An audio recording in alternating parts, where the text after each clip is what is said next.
Parole du roi Lemuel, sentence par laquelle sa mère l'introduisit. Que te dirais-je, mon fils? Que te dirais-je, fils de mes entrailles? Que te dirais-je, fils de mes vœux? Ne livre pas la vigueur aux femmes et tes voix à celles qui perdent les rois. Ce n'est pas au roi Lemuel, ce n'est pas au roi de boire du vin, ni au prince de rechercher des boissons fortes, de peur qu'en buvant il n'oublie ce qui a été prescrit et qu'il ne dénature la cause de tous les malheureux. Donnez des boissons fortes à celui qui périt et du vin à celui qui a l'amertume dans l'âme, qu'il boive et oublie sa pauvreté et qu'il ne se souvienne plus de sa peine.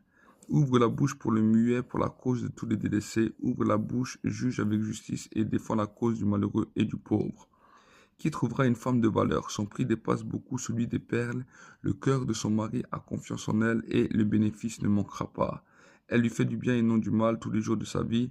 Elle lui procure de la laine et du lin et il travaille d'une main joyeuse. Elle est comme un navire marchand, elle amène son pain de loin. Elle se lève lorsqu'il fait encore nuit et il donne la nourriture à sa maison et des instructions à ses servantes.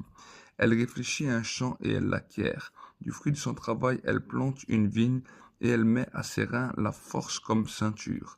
Et elle affermit ses bras. Il sent ce qu'elle gagne est bon et sa lampe ne s'éteint pas comme la nuit. Elle met la main à la quenouille et ses doigts tiennent le fuseau. Elle ouvre les mains pour le malheureux et elle tend la main au pauvre. Elle ne craint pas la neige pour sa maison, car toute sa maison est vêtue de cramoisis, et elle fait des couvertures, et elle a des vêtements de fin lin et de pourpre. Son mari est considéré aux portes lorsqu'il siège avec les anciens du pays. Elle fait des chemises et les vend. Elle livre des ceintures aux marchands, et elle les revêt de force et de dignité. Elle se rit de l'avenir, elle ouvre la bouche avec sagesse, et elle lut l'enseignement bienveillant sur sa langue. Elle surveille la marche de sa maison, et elle ne mange pas le pain de la paresse. Ses fils se lèvent et disent heureuse, son mari se lève et lui donne des louanges. Beaucoup de filles ont une conduite de valeur, mais toi tu les surpasses toutes.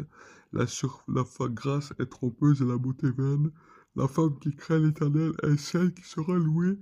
Donnez-lui du fruit de son travail et qu'aux portes ses œuvres la louent. Amen.